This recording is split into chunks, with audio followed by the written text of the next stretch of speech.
మీ business ఏదైనా మీ ఊర్లో promotion చేయాలంటే అది సుమన్ టీవీతోనే సాధ్యం. ఇప్పుడే సంప్రదించండి. సభ నిర్వాహకులు మిత్రులు పరిష హనుమన్న గారు, మండల పార్టీ అధ్యక్షులు హమీద్ గారు, మార్కెట్ కమిటీ చైర్మన్ సోదరి విజయ తిరుపతి గారు, అలాగే కాంగ్రెస్ పార్టీలో వివిధ హోదాల్లో ఉన్న పెద్దలు రాజేశ్వరరెడ్డి గారు, అలాగే వివిధ కుల సంఘాల పెద్దలు, తిరిగాద గ్రామం యొక్క అన్న తమ్ముళ్ళు, అక్క చెల్లెళ్ళు, మాజీ సర్పంచ్ బాబు గారు, రామచంద్రారెడ్డి గారు, వీరందరూ కూడా పేరు పేరున ఏఎంసీ చైర్మన్ లక్ష్మణ్ గారు, భగవంతరావు గారు, ఇంకెవరైనా పేర్లు మర్చిపోతే దయచేసి మళ్ళించాలని కోరుకుంటూ, అజీం గారు, పెద్దలందరికీ కూడా పేరు పేరున శిరస్సు నుంచి నమస్కారాలు తెలియజేస్తూ నన్ను క్షమించాలని కూడా కోరుకుంటున్నాను. ఎందుకంటే వివిధ పని ఒత్తుల వల్ల చాలా ఆలస్యంగా వచ్చిన యాక్చువల్గా పరసమన్న గారికి పొద్దున 9 గంటలకే పెట్టుకొని చెప్పాను. ఎందుకంటే ఒకసారి రోడ్డు మీద పడితే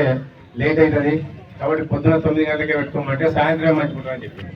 కాబట్టి సాయంత్రానికి వచ్చిన నేను దయచేసి క్షమిస్తారని ఆశిస్తూ మీ అందరి కోరిక మేరకు మీరందరూ కూడా అనుకున్నారు 9.5 సంవత్సరాలు బీఆర్ఎస్ పరిపాలనలో మీరు అనుభవించిన ఎతలు కథలు కష్టాలు ఇవన్నీ కూడా చూసిన తర్వాత తెలంగాణ రాష్ట్రాన్ని ఇచ్చిన తల్లి సోనియా గాంధీ గారు తెలంగాణ యువకుల యొక్క ఆత్మహత్యలు ఆపాలని చెప్పి తల్లుల యొక్క కడుపు శోకాన్ని ఆపాలని చెప్పి తెలంగాణ తల్లి సోనియా గాంధీ గారు ఒక మాట ఇచ్చి ఆ మాటకు కట్టుబడి ఇలా పార్టీకి నష్టం జరుగుతుందని తెలిసినప్పటికీ కూడా తెలంగాణ ఇచ్చిన తల్లి ఆ వీరవనిత సోనియా గాంధీ గారికి కృతజ్ఞతలు తెలియజేస్తూ ఇవాళ మీరందరూ కూడా ఆ కృతజ్ఞతలు తెలపడానికే సోనియా గాంధీ గారి యొక్క నిబద్ధతకు కృతజ్ఞతగా ఉండాలని చెప్పి ఇలా ఈ యొక్క 9.5 సంవత్సరాల అరాచక అక్రమ అవినీతి నియంతృత్వ పొగడుతో కొనసాగిన పరిపాలనకు అంతమందించి ఇలా తీర్పు ఇచ్చి మీరు మార్పు కోరుకున్న సంగతి మీ అందరికి కూడా తెలిసి వాళ్ళ మీ యొక్క తీర్పును శిరసా వహిస్తూ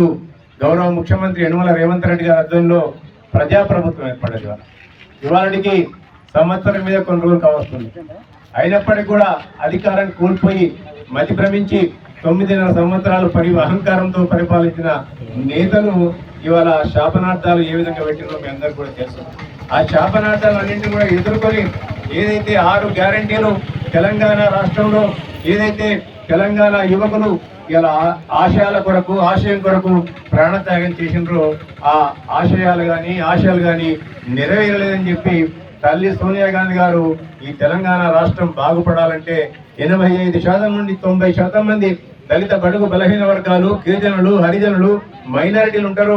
వారి యొక్క ఆశలు నెరవేరాలి అని చెప్పి ఆకాంక్ష కొద్దీ 6 గ్యారంటీలు ఇవ్వడం జరిగింది. ఇవాళ ఆ 6 గ్యారంటీల్లో భాగంగా అధికారంలోకి వచ్చిన 3-4 రోజుల్లోనే మీ అందరూ కూడా తెలుసు ఇక్కడ మహిళా తల్లులు ఉన్నారు. ఇలా మహిళా తల్లులందరూ కూడా ఉచితంగా రాష్ట్రంలో ఎక్కడికి వెళ్ళినా గ్యాస్ సిలిండర్ ధర ఇలా చుక్కలంటే ఎదురుగా 1200 రూపాయలకు పోయింది. ఇలా అందుకే మళ్ళీ సోనియా గాంధీ గారి యొక్క ఆదేశాలతో గౌరవ ముఖ్యమంత్రి యనమల రేవంత్ రెడ్డి గారు ఇలా 500 రూపాయలకే గ్యాస్ సిలిండర్ ఇస్తుంది. ఇవాళ అంతేకాకుండా ఇంట్లో 200 యూనిట్ల వరకు కూడా ఉచిత కరెంట్ ఇచ్చిండ్రు. ఎందుకు ఇచ్చినామంటే ఇవన్నీ కూడా మహిళా తల్లులందరూ కూడా ఇంటిని సజావుగా నడిపియాలి. అలా మన జేబుల పైసలు మిగిలి అనుకో, మన జేబుల పైసలు మిగిలితే ఏమైతే సాయంత్రం కాగానే మన పానం అంతా కూడా లిక్క షాప్ కొట్టుకుంటుంది, మందు షాప్ అవునా కదా. జేబుల పైసలు ఒప్పడంగానే ఓ బీరు తాగుదామా, ఓ క్వార్టర్ తాగుదామా అని చెప్పి ఇంటికి పోతాం.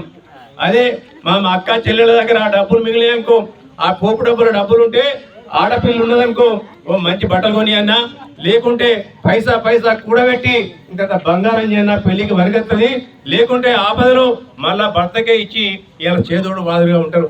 కాబట్టి ఈ పథకాలన్నీ కూడా మేము మహిళల చుట్టూ తిరిగేటే చేసాం. ఇవాళ అంతేమా కాకుండా ఇలా మహిళలకు ఇవాళ వడ్డీ లేని రుణాన్ని మళ్ళీ 10 లక్షలకు కూడా పెంచడం జరిగింది. ఇవాళ దాంతోపాటు ఆరోగ్యశ్రీ కూడా 10 లక్షలకు పెంచడం జరిగింది. ఈ ప్రభుత్వం వచ్చిన తర్వాత ఒకటే ఆలోచించింది, ఏ ఆశల కొరకు తెలంగాణ యువత బలిదానం చేసిందో ఆ ఆశలు నెరవేర్చాలి. ఎందుకంటే ఇలా ఉద్యోగాలు రావాలి, నిరుద్యోగులు ఉండకూడదు ఇక్కడ అని చెప్పి గౌరవ ముఖ్యమంత్రి యనమల రేవంత్ రెడ్డి గారు రాగానే సంవత్సరం లోపల దేశ చరిత్రలో ఏ రాష్ట్రం కూడా ఇవ్వని విధంగా 56,000 మందికి ఉద్యోగాలు ఇచ్చిన ఘనత కూడా ఇలా గౌరవం. ఎందుకు మీరు మన జిల్లాలే చూసుకోండి, ఇంతకుముందు ఎక్కడైనా ఉద్యోగాల నోటిఫికేషన్లు పడ్డాయా?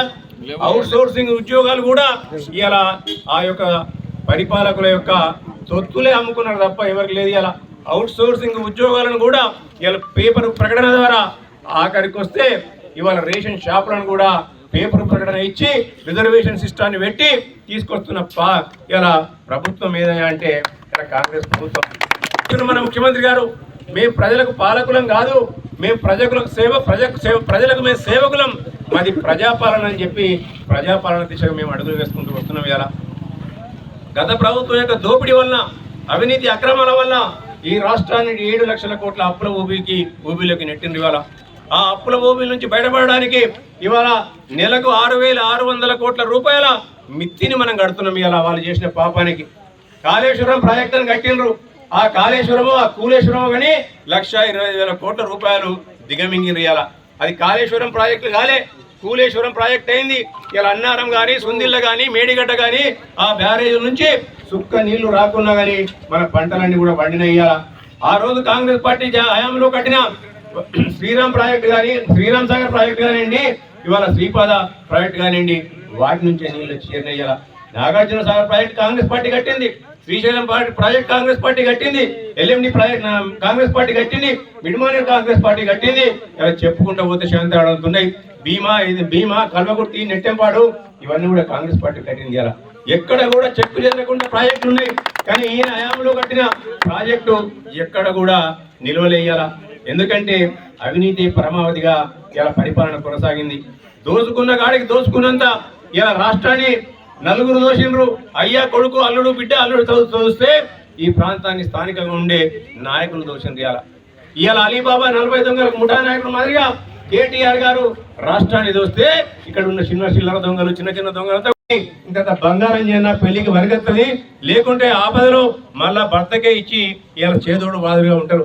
కాబట్టి ఈ పథకాలన్నీ కూడా మేము మహిళల చుట్టూ తిరిగేటే చేసాం. ఇవాళ అంతేమాగా కాకుండా ఇవాళ ఇలా మహిళలకు ఇవాళ వడ్డీ లేని రుణాన్ని మళ్ళీ 10 లక్షలకు కూడా పెంచడం జరిగింది. ఇవాళ దాంతోపాటు ఆరోగ్యశ్రీని కూడా 10 లక్షలకు పెంచడం జరిగింది. ఈ ప్రభుత్వం వచ్చిన తర్వాత ఒకటే ఆలోచించింది, ఏ ఆశయాల కొరకు తెలంగాణ యువత బలిదానం చేసిందో ఆ ఆశలు నెరవేర్చాలి. ఎందుకంటే ఇలా ఉద్యోగాలు రావాలి, నిరుద్యోగులు ఉండకూడదు ఇక్కడ అని చెప్పి గౌరవ ముఖ్యమంత్రి యనమల రేవంత్ రెడ్డి గారు రాగానే సంవత్సరం లోపల దేశ చరిత్రలో ఏ రాష్ట్రం కూడా ఇవ్వని విధంగా 56,000 మందికి ఉద్యోగాలు ఇచ్చిన ఘనత కూడా ఇలా గౌరవం. ఎందుకు మీరు మన జిల్లాలనే చూసుకోండి, ఇంతకుముందు ఎక్కడైనా ఉద్యోగాల నోటిఫికేషన్లు పడ్డాయా? అవుట్ సోర్సింగ్ ఉద్యోగాలు కూడా ఇలా ఆ యొక్క పరిపాలకుల యొక్క తొత్తులే అమ్ముకున్నారు తప్ప ఎవరికి లేదు. ఇలా అవుట్ సోర్సింగ్ ఉద్యోగాలను కూడా ఇలా పేపర్ ప్రకటన ద్వారా ఆఖరికి వస్తే ఇవాళ రేషన్ షాపులను కూడా పేపర్ ప్రకటన ఇచ్చి రిజర్వేషన్ సిస్టాన్ని పెట్టి తీసుకొస్తున్న ఇలా ప్రభుత్వం ఏదైనా అంటే ఇలా కాంగ్రెస్ ప్రభుత్వం. మన ముఖ్యమంత్రి గారు మేము ప్రజలకు పాలకులం కాదు, మేము ప్రజలకు మేము సేవకులం, మాది ప్రజాపాలన అని చెప్పి ప్రజాపాలన దిశగా మేము అడుగులు వేసుకుంటూ వస్తున్నాం. ఇలా గత ప్రభుత్వం యొక్క దోపిడీ వలన, అవినీతి అక్రమాల వల్ల ఈ రాష్ట్రాన్ని 7 లక్షల కోట్ల అప్పుల ఊబిలోకి నెట్టింది. ఇవాళ ఆ అప్పుల ఊబి నుంచి బయటపడడానికి ఇవాళ నెలకు 6,600 కోట్ల రూపాయల మిత్తిని మనం కడుతున్నాం. ఇవాళ వాళ్ళు చేసిన పాపానికి కాళేశ్వరం ప్రాజెక్టును కట్టిండ్రు. ఆ కాళేశ్వరము ఆ కూలేశ్వరము కానీ 1,20,000 కోట్ల రూపాయలు దిగమింగిరు. ఇవాళ అది కాళేశ్వరం ప్రాజెక్టు కాలే, కూలేశ్వరం ప్రాజెక్ట్ అయింది.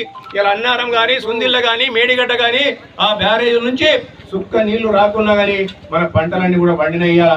ఆ రోజు కాంగ్రెస్ పార్టీ హయాంలో కట్టిన శ్రీరామ్ ప్రాజెక్టు కానీ, శ్రీరామ్ సాగర్ ప్రాజెక్టు కానివ్వండి, ఇవాళ శ్రీపాద ప్రాజెక్టు కానివ్వండి, వాటి నుంచే నీళ్ళు చేరినయ్యాల. నాగార్జున సాగర్ ప్రాజెక్టు కాంగ్రెస్ పార్టీ కట్టింది, శ్రీశైలం ప్రాజెక్ట్ కాంగ్రెస్ పార్టీ కట్టింది, ఎల్ఎండి ప్రాజెక్ట్ కాంగ్రెస్ పార్టీ కట్టింది, మిడ్మానేర్ కాంగ్రెస్ పార్టీ కట్టింది. ఇలా చెప్పుకుంటూ పోతే శాంతి ఆడుతున్నాయి. భీమా కల్వకుర్తి, నెట్టెంపాడు ఇవన్నీ కూడా కాంగ్రెస్ పార్టీ కట్టింది. ఇలా ఎక్కడ కూడా చెక్కు చెందకుండా ప్రాజెక్టులు ఉన్నాయి, కానీ ఈయన హయాంలో కట్టిన ప్రాజెక్టు ఎక్కడ కూడా నిల్వలేయాల. ఎందుకంటే అవినీతి పరమావధిగా ఇలా పరిపాలన కొనసాగింది. దోచుకున్న గాడికి దోచుకున్నంత ఇలా రాష్ట్రాన్ని నలుగురు దోషిండ్రు. అయ్యా కొడుకు, అల్లుడు, బిడ్డ, అల్లుడు చూస్తే ఈ ప్రాంతాన్ని స్థానికంగా ఉండే నాయకులు దోషిండ్రు.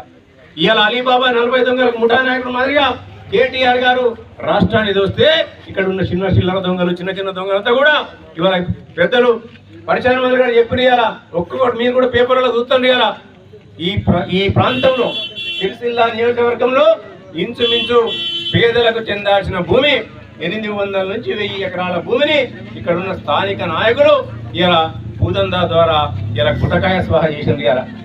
ఇలా అక్కడ ఉన్న అధికారులు అప్పుడు ఆ సమయంలో ఉన్న అధికారులందరూ కూడా వాళ్ళ అడుగులకు మడుగులొత్తుతూ ఆ భూమిని పేదలకు చెందాల్సిన భూమిని ఇలా ఆ భూబకాసాలకు చేర్చింది.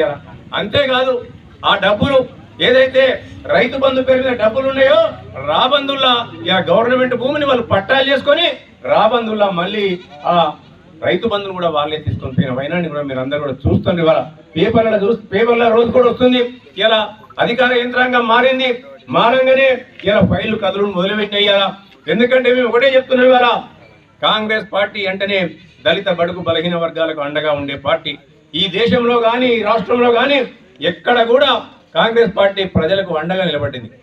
ఇలా బ్యాంకుల జాతీయకరణ నుంచి మొదలుకుంటే ఇలా భూముల సీలింగ్ నుంచి భూ పంపిణీని కానివ్వండి, బ్యాంకుల జాతీయకరణ కానివ్వండి, ఇలా మీరు పనిచేస్తున్న పనికి ఆహార పథకం కానివ్వండి, ఇవన్నీ కూడా కాంగ్రెస్ పార్టీ పెట్టింది. ఇవాళ ఎందుకంటే ఇందిరమ్మ ఇళ్ళ నుంచి కూడా కాంగ్రెస్ పార్టీ, ఇవాళ పేదవాడి కడుపు చూసింది కాంగ్రెస్ పార్టీ, ఇలా పెన్షన్లను పెట్టింది కూడా కాంగ్రెస్ పార్టీ, ఇలా మహిళా సంఘాలకు పెట్టింది కూడా కాంగ్రెస్ పార్టీ. ఇలా ఏ ఒక్క పథకం కూడా కాంగ్రెస్ పార్టీ చేయకుండా ఏ పార్టీ చేయలేదు. ఇవాళ చేయలేరు కూడా వాళ్ళు. ఎందుకంటే వాళ్ళు ఎంతసేపు ఇలా పెద్దలకు దోషిపెట్టడానికి ఉన్నారు తప్ప పేదవాడి కడుపు చూసే స్థితిగా లేదు ఇవాళ. అందుకే మీరందరూ కూడా విన్నప్పుడు కేసీఆర్ గారు చాలా మాటలు చెప్పినారు. ఆ మాటలు చెప్తుంటే మీ అందరు కూడా ఆనందం అనిపించింది. బిడ్డెత్త ఎక్కడ అంటాడు, అల్లుడెత్త ఎక్కడ ఉంటాడు, కోరి నీడ కట్టి కమ్ముతారు, గొర్రె నీడ కట్టేస్తారు, బర్రె నీడ కట్టేస్తారు అని చెప్పి ఎక్కడైనా కట్టేసిరా గుర్రం గారడు నేను ఇచ్చిన ఇంట్లో ఇందిరా మిల్లు ఉన్నాయా లేవా ఇక్కడ?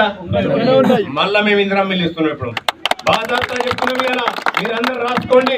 మీరు అనుకున్నది రాకపోవచ్చు, కానీ ఈ గ్రామంలో తప్పకుండా మార్చి ఏప్రిల్ లోపల మీ అందరికి కూడా ఇందిరమ్మ ఇళ్లలో కొంతమందికైనా ఇచ్చి తీర్చమని చెప్తున్నాం. ఇలా రేపు జనవరి అయిపోగానే మేము కూడా చెప్తున్నాం. ఇలా ఇందిరమ్మ ఇళ్లతో పాటు పెన్షన్లు కూడా కొత్త పెన్షన్లు ఇస్తాం, కొత్త రేషన్ కార్డులు ఇస్తాం, ఇంకా 6 గ్యారంటీల్లో మిగిలిన వాటిని అన్నింటి కూడా ఇస్తాం.